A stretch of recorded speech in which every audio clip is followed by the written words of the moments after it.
again to Brian Grattan, who talked to us more about plans for Front Street and the Quinte West Farmers Market. Well, joining us from the Trent Port Marina is the manager, Kathy Lammers. Kathy, thank you so much for joining us. You're very welcome. It's a pleasure. Thanks for having me. So it's been a month since you opened at the first start of June with COVID and everything happening right now. What has it been like? It's been actually quite an interesting time. It took us a little while to get our plans in place in order to be able to open. Obviously, we had to wait for government restrictions to be eased, and then we had to make sure we had everything in place so that we could do it in a safe way. So we started off with just a limited number of staff, all returning staff from last year, because they were familiar with how everything operates. So that allowed us to get rolling pretty quickly. And then we opened our seasonal docks on the 1st of June, just for our boaters who pay for the entire season. Most of them are returning, not all, but most. So it was nice to welcome them back. Unfortunately, we weren't able to open our facilities entirely when we first opened. We had to keep the building closed, again, for government restrictions and gatherings and so on. So we've worked quite hard towards getting that open. And on Friday, we were able to open our boaters' washrooms in quite a limited way, just during business hours and 3 people at a time. But that is an improvement for our seasonal boaters. We were also very happy to be able to open our transient docks on Friday. So we're now welcoming transient guests.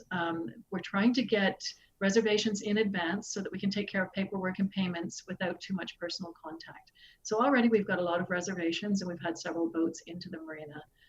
The other thing we did was open our fuel station. We tried to do it just for limited days and limited hours initially, but that didn't really work.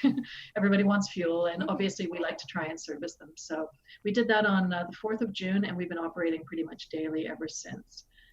Most recently, in order to open the transient docks and some of the facilities, we took on a few more staff. They started on Monday, so they went through last Monday, a week ago. So they went through a training program, and they're getting up to speed, and they're helping us to roll along. What are some of your objectives for the season right now? Our main objective is to accommodate everybody as best we can, to make people happy as best we can. Obviously, it's a difficult time. Our boaters seem to be very understanding, so they're going with things with us. But we do want to get it to a stage where we can open more of our facilities if that's possible. And hopefully, if they ease up restrictions on gatherings, maybe have some events for our boaters, some pub nights and so on, as we used to. Whether or not we get there or not, it's indefinite, but we're working towards that, and we hope we can make it happen. Kathy, how many boaters do you normally see on a given year? Do you know a number on that? Well, it's been growing each year. As you know, the marina is quite new. We're into our 5th year now, so it's been growing each year. Last year, we were up to about 145 boaters for the season. 245, which was really a good number.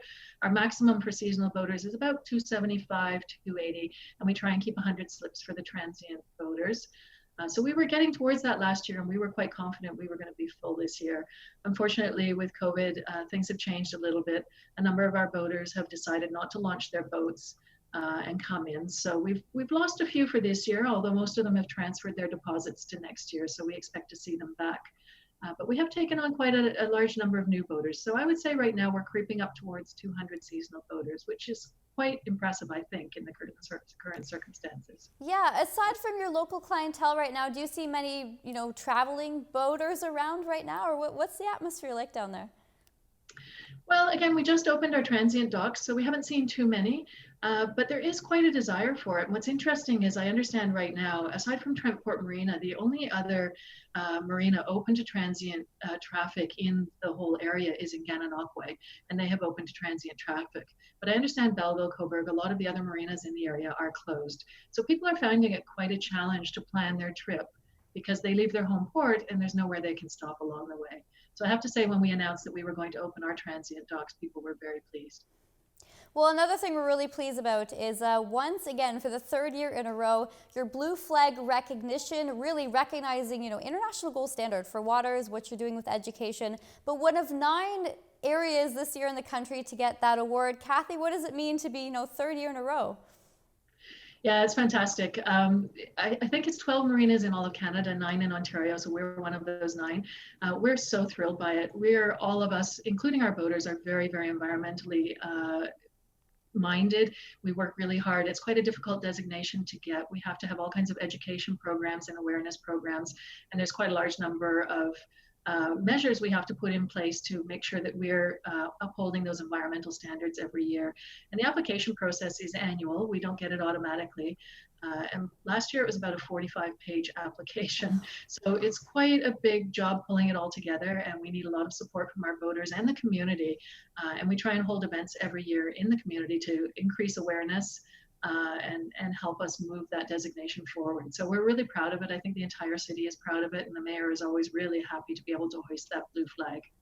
Thanks for providing us some more information on the statistics, though, and blue flags across the country. Kathy, when it comes to getting the designation again, what's the biggest change that you had to do from your last year's award to this year? Any big thing you really kept in mind?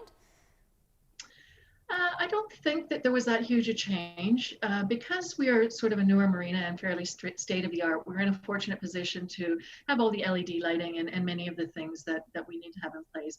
What we're really focused on is the recycling and sustainability programs, making sure that all of the hazardous waste that comes out of the marina is handled properly and disposed of at the proper facility.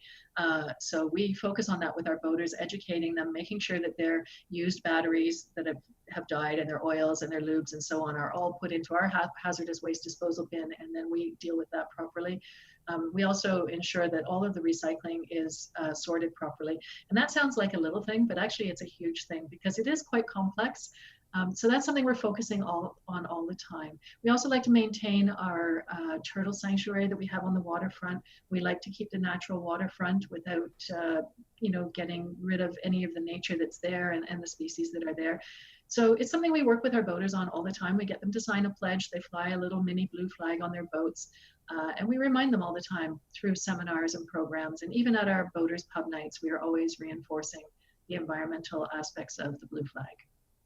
As a sailor yourself, how are some of the things that you've learned, as a sailor, how has that impacted your job with the Trent Port Marina and what you're trying to instill in the region right now? Well, interestingly, I spent many years in the Caribbean as a sailor and working in the yachting industry in the Caribbean. And surprisingly, it's actually a little bit, I would say, more focused on the environment in that part of the world than it is here, which I think is interesting. I think it's the yachting community in particular. So certainly I've taken those things that I learned and my focus with our clean regattas and everything that we hold down there and brought it here. And tried to carry on that focus in conjunction with the city's focus on environmental sustainability as well. So it's been good to be able to have that background and share it with this community. What are some of your hopes going forward for the Trent Port Marina? I just hope that it continues to grow as it has in the past few years. I know that this year is going to be a little bit of a blip, but I think once we get through that, it's going to continue to grow. Everybody seems to love the marina. We pride ourselves in our top quality staffing and our customer service and the great experience that we give to boaters, and we do have a good reputation.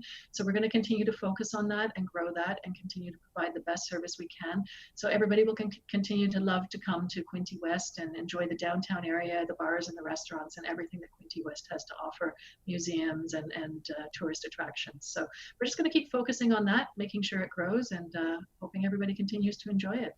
For everybody wishing to get down there, though, where can we go for more information and more announcements going forward?